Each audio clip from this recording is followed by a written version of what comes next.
Letting go isn't about forgetting. It's about freeing yourself.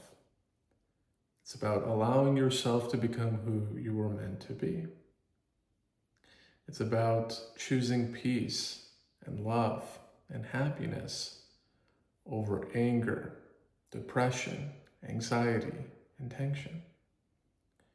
You see, a lot of the times we don't realize it, but that sort of tension builds up over time, and it ends up consuming our life. It not only consumes us on a mental level, but even more deeply than that, right? All of the physical ailments that we may suffer from time to time, they don't just have a physical cause. In other words, there's something about our state of being, something about the mental state that we're currently in that is causing those problems, that is causing that anxiety, that depression, those feelings of heart palpitations, maybe some sort of an illness or an ailment that we're experiencing. The body is very wise, and so it senses when it's under threat, not just from a virus or a bacteria, but a harmful thought as well, a harmful state of being. In fact, you can actually notice it sometimes when your muscles and your body tense up, right? That's not the natural state that they should be in. And that's why you find often when you meditate, when you let go, you slowly start to release those knots. You release those tensions.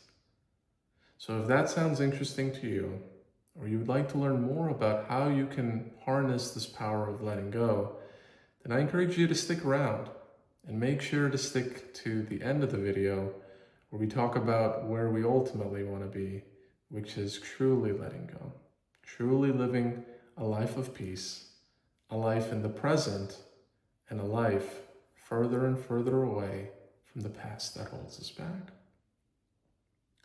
But before we get there, let's take a moment to just explore the issue of why we need to let go in the first place, right?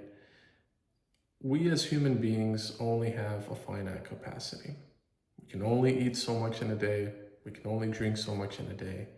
And similarly, we can only think so much in a day. We can only have the capacity and the emotional bandwidth to process a set number of feelings or a set number of emotional frequencies or vibrations. Once that capacity is full or has reached its limits, we then feel overwhelmed. Maybe in the beginning when you get in a fight with your boyfriend or you get into an argument with your child for why they haven't visited you or why they haven't checked up on you, maybe in the beginning you might actually feel good. You might feel justified. The ego might trick you into believing that, yes, you are the one that's right. You are the one that shouldn't be apologizing. It's on them to change themselves. It's not on you to change yourself. So in the beginning, we start to fill up that capacity, but we don't actually realize that that's what's actually occurring. Until, of course, it becomes too late.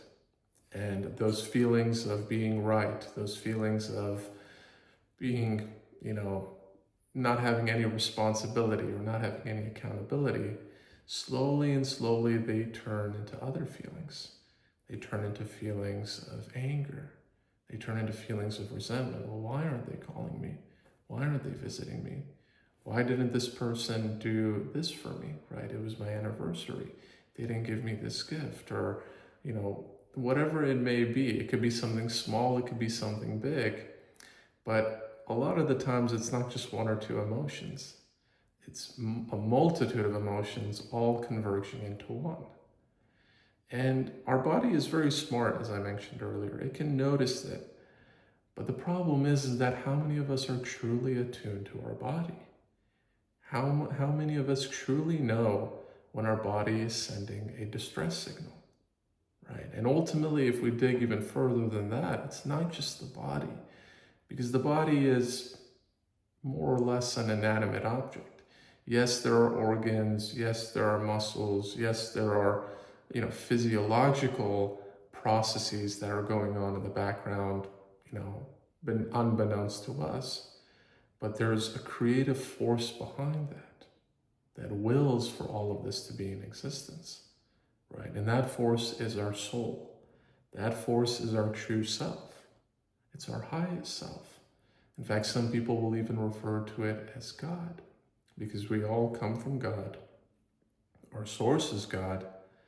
And so therefore, when we channel deep into our soul and tap into the part of us that most resembles who we really are, that's when we unlock all this creativity, all this wisdom, all this insight, and most importantly, all this peace and love, right? That's the most fundamental transformation we all can experience.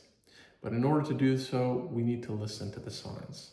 And so the first thing that I'm going to be talking about is paying attention to the signs. If you're not aware of it, chances are you won't be able to change it, right? As that famous quote goes, unobserved life is the life not worth living, right? What's the point if you're just kind of going through the motions, just so focused on doing, but you don't take the time to actually be, you don't take the time to actually observe. Because we're not human doing, right? We're not human doers. We're a human being. Our essence is to be. Yes, we came into this life to do, to complete a purpose, to complete tasks, to be a benefit to society and to ourselves, and to further the flowering of human consciousness, as Eckhart Tolle and others say. But we also, at the very core, must be. And sometimes that's the hardest thing for us, right? It's the simplest, but it's also the most hardest. So the first step is being aware of the signs. And the only way we can ever be aware of the signs, if we slowly start to let go, not just letting go of what is bothering us on an external level, but what is bothering us on an internal level. What is preventing us from truly being at one with ourselves? If you blame it on a busy schedule, we'll see if you can carve 5 or 10 minutes of your day. Just 5 or 10 minutes. Believe me, in the 16 plus hours that we're awake, 5 to 10 minutes is not that much, and if done consistently, can mean a whole lot of a difference to being aware of our true self than not doing anything at all. So see if you can carve that time. See if you can journal. You know, it's incredible when you write things, your brain starts to process it in different ways. You end up remembering it better. So I'm always a big fan of journaling, right? Whether that's on your phone, on a computer. The best is probably doing it in an actual, doing it with hand. But if that's not possible, then any form of journaling is great. And then, of course, there's meditation. I referred to that earlier. Some people are turned off by it. Some people get frustrated because they have some expectation that all of a sudden they're going to be like Buddha at the end of it. But really, meditation at its core is about letting go. It's about releasing the tension in your body so that your mind and everything can just be clarified. It can become pure again. So, as you can see, there's a lot of different ways to approach this. But the spirit of it is what really matters. It's not the actual practice itself, right? It's not whether you write or whether you talk to someone, whether you go spend time in nature, whether you meditate, whether you read a book. All of these things just lead you to where you want to go. They're a means to an end. So don't lose yourself in the actual practices. Lose yourself in what those practices can give you. So that's step one, becoming aware of it. Step two, notice what your body and, more importantly, what your soul is telling you. You know, a lot of the times we think that when we have a certain problem, we have to go to someone. We seek the solution outside of us. We seek the solution externally. We don't realize that all the answers we ever need are right here inside of us. We don't need to pay someone to tell us what to do. We don't need to read 1,000 books. We don't need to spend all this money to go on a pilgrimage or go on a retreat. Yes, sometimes those activities are necessary and they have a place, right? I'm not discounting those at all. In fact, as you've probably noticed, I do offer spiritual counseling sessions as well for those who are interested, for those who want to go a little bit further than just maybe listening to this video and want to kind of bounce their ideas, bounce their observations off someone and just have a safe and comforting place where they can be themselves. And that's perfectly normal. But at the same time, you have to realize that you are the master of your own change. You are the master of your own life. And so it does no good to you to cut yourself short, to doubt yourself, to feel like you don't know or that you can never know, because you know everything, right? Truth be told, within you is an encyclopedia of knowledge, greater than any AI, greater than any artificial or natural or whatever intelligence that's out there. You have this incredible fountain of wisdom that you can tap into at any time. So once you discover this, once you surrender to the process, see what those teachings and insights are manifesting into, right? I can't tell you what that is because they may be specific to you. But if you allow yourself to melt into the process, if you allow yourself to truly be, I can promise you, you will get those insights. You will get that clarity. But remember, it's a journey here. So I don't want you to treat this, going away from this video, thinking that I found the quick fix, or I found the cure, or this is the destination, and then once I reach it, I'll be in nirvana. Transformation, letting go, it's all part of a journey. And it's all part of a never-ending journey. Even if you're not mad at anyone, even if you don't have any tension at all, you still can practice letting go. You still can be. And that brings me to the third and final piece of this video, which is to embrace the journey, right? Hopefully at some point, as you discover more insights, as you feel more at peace, you'll start to realize how petty and how small your anger or your resentment towards someone else may be. You might start to realize that, you know what, at the end of the day, they're family, they're a loved one, they're a human being, they are my kindred spirit, my soul sister, my soul brother. There's just no benefit at all in holding anything against them. And you actually will flip that. You actually will start to see the beauty and the good in them. Right? Even if they don't see it themselves, even if that good is wrapped up in all these bad habits and behaviors, you will reach such a higher state of consciousness that you'll be able to extend compassion and you'll be able to truly forgive. Not forgive on a mental level, but forgive on a spiritual level. Forgive just like God forgives us. You know, God doesn't hold resentment or hold grudges or say, you know, you did this and I'm going to dwell on this for 10, 15, 20 plus years. God has the capacity for endless compassion and endless love. And when you go through this process, when you go through this journey, you'll also cultivate those same attributes, right?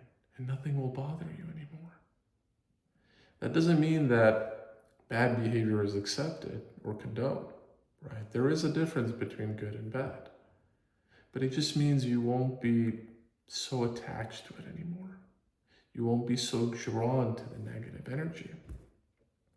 In fact, one of the things that I always tell people is that sometimes when you're so used to that habit, you don't want to let it go. In fact, your body and your ego crave that resentment. It's the only thing you know. Right? It's the identity that your ego has created, that I am this victim. And so you try your best, or your ego tries its best to hold on to the resentment, to hold on to the tension, because that's what feeds its identity. But the minute you start to shift that identity, the minute you start to see that you are not that which your ego tells you, the ego starts to disintegrate. And it's like cracking open the shell to see the beautiful pearl inside. You have always been the pearl, but you focused your life, you focused your efforts on seeing yourself as this shell, as this outer layer. And so as we wrap up this video, I want you to break that shell. I want you to break that layer. And I want you to start peeking in at this beautiful, limitless, godlike soul that is your true essence. This is where true peace and happiness can be found. And it does wonders, not just towards others, but even for your own self, right? One thing that we haven't covered in this video is that forgiveness is not just extended to others, it's extended to ourselves. In fact, you can't really forgive others if you haven't forgiven yourself. So the first thing is to realize that forgiveness is a beautiful quality, right? It reminds me of that Mark Twain quote, forgiveness is the fragrance that the violet sheds on the heel that has crushed it, right? It's not just that the violet is all of a sudden forgiving.